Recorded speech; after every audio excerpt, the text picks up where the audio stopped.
పాకిస్తాను బంగ్లాదేశ్తో స్నేహం చేసి భారతదేశాన్ని దూరం పెట్టి బంగ్లాదేశ్ పాకిస్తాన్ మళ్ళీ కలవాలని ప్రయత్నాలు చేసింది కదా.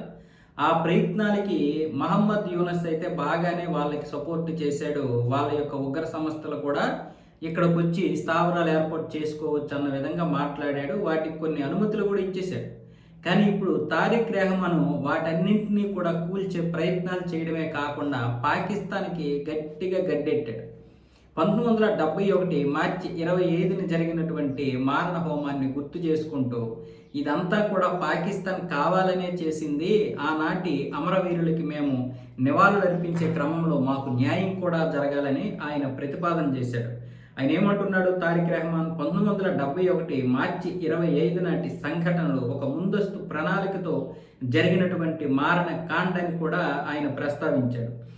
అత్యంత అవమానకరమైన క్రూరమైన రోజులలో ఒకటిగా మార్చి 25, 1971ని ఆయన అయితే అభివర్ణించడం జరిగింది. 1971 మార్చి 25ను జాతి నిర్మూలన దినోత్సవంగా పాటిస్తాం.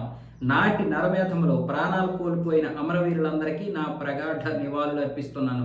స్వేచ్ఛాయుత బంగ్లాదేశ్ చరిత్రలో 1971 మార్చి 25 అత్యంత అవమానకరమైన క్రూరమైన రోజులలో ఒకటిగా నిలిచిపోయింది అని తారిక్ రెహమాన్ అయితే ఒక ప్రకటనలో పేర్కొన్నారు. ఢాకా యూనివర్సిటీ, ఫిల్ఖానా రాజ్బాగ్ పోలీస్ లైన్తో సహా పలు చోట్ల పాక్ బలగాలు, ఉపాధ్యాయులు, మేధావులు అమాయక పౌరులపై విచక్షణారహితంగా కాల్పులు జరిపాయని, దీంతో అనేక మంది మరణించారని తారిక్ అయితే తెలిపారు. ఇవన్నీ వ్యవస్థీకృత హత్యలని, తప్పకుండా న్యాయం జరగాలని ఆయన డిమాండ్ చేశారు. దీనికి భారత ప్రభుత్వం మన రణధీర్ జైస్వాల్ గారు అయితే సపోర్ట్ చేశారు. భారత్ ఎప్పటికీ బంగ్లాదేశ్కి సపోర్ట్గా ఉంటుందని కూడా చెప్పడం జరిగింది.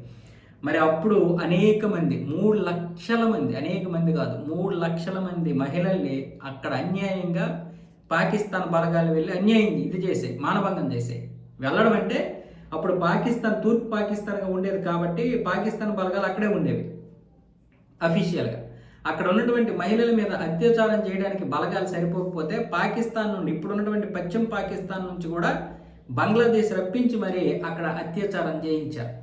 దాంతోటే ఇందిరాగాంధీ ప్రభుత్వం వాళ్ళ మీద దాడులు చేయించింది. ఆ దరిద్రం ఏంటంటే ఆనాడు అక్కడ బ్రతకడానికి ఇబ్బంది అయిపోతే ఆ బోర్డర్ మొత్తం తెరిచేశారు. అటు అస్సాము, ఇటు పశ్చిమ బెంగాల్, మిగతా దేశం మొత్తం మీద కూడా వీళ్ళందరూ వచ్చేసి ఇప్పుడు ఎవరి కోసం ఏ నిరాధారణతో అయితే వచ్చారో ఇప్పుడు వీళ్ళందరికీ మంచిగా బలం చేకూరడంతో మన మీద ఎక్కు తొక్కుతున్నారు. అందుకే ఈ రోహింగ్యాలతోటి ఇప్పుడు దేశం దరిద్రంగా తయారైంది. అంటే మొదట బ్రతకడం కోసం వచ్చారు, ఇప్పుడేమొచ్చేసి వాళ్ళ బ్రతుకు బాగా బలుపులతో కూడే ఒక్కొక్కడికి బలిసింది, మన మీద ఏమొచ్చేసి ఎక్కుతున్నారు.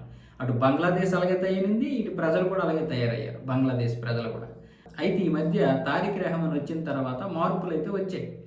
మనం పాకిస్తాన్కి దగ్గరై భారతదేశాన్ని దూరం చేసుకుంటే వచ్చే ప్రయోజనం ఏమీ లేదు, మళ్ళీ పాత రోజులు వస్తాయి. కాబట్టి భారతదేశానికి దగ్గరైనా అవ్వకపోయినా పాకిస్తాన్ మాత్రం దరిచేరనివ్వకూడదు అని ఆయన నిర్ణయం తీసుకున్నాడు.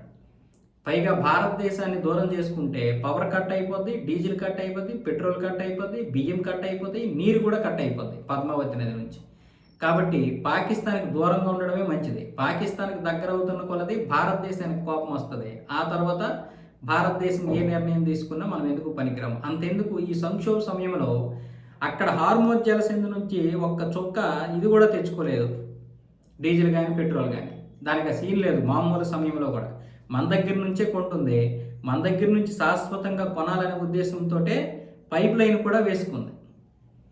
కాబట్టి ఇప్పటి వరకు మనం ఈ నెల రోజుల్లో 15,000 టన్నుల డీజిల్ పెట్రోల్ అయితే ఇచ్చాం. ముఖ్యంగా ఎక్కువ డీజిల్ ఇచ్చాం బంగ్లాదేశ్కి, వాళ్ళ యొక్క మిల్లు లాక్కుండా ఉండడం కోసం. ఇప్పుడు కూడా నిన్న కూడా 5,000 టన్నుల డీజిల్ వెళ్ళింది. అలాగే ఇటు శ్రీలంకకు కూడా వెళ్ళింది. భారతదేశంతో స్నేహంగా ఉంటే ఎవరికేం జరుగుతుందో అందరికీ తెలుసు. అదే శత్రుత్వం పెట్టుకుంటే ఈరోజు పాకిస్తాన్కి ఆ మాత్రం ఇది కూడా లేదు, ట్రేడ్ కూడా లేదు. ఒక 5-6 వేల కోట్ల రూపాయలు ట్రేడ్ జరిపేదే, ఇప్పుడు అది కూడా లేదు.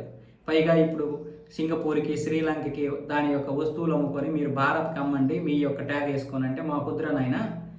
ఇంతకుముందు అంటే ఏదో జరిగింది కానీ ఇప్పుడు ఈ 10 సంవత్సరాల నుంచి జరగదు. పైగా ఇప్పుడు నరేంద్ర మోదీ ప్రభుత్వం ఆపరేషన్ సింధూర్తో మొత్తం అన్ని క్షుణ్ణంగా చూస్తున్నారు. ఏదైనా తేడా జరిగిందంటే మా యొక్క వ్యాపారం కూడా ఆపేస్తారు అనే ఉద్దేశంతో భయపడిపోయి వాళ్ళు కూడా సపోర్ట్ చేయడం మానేశారు.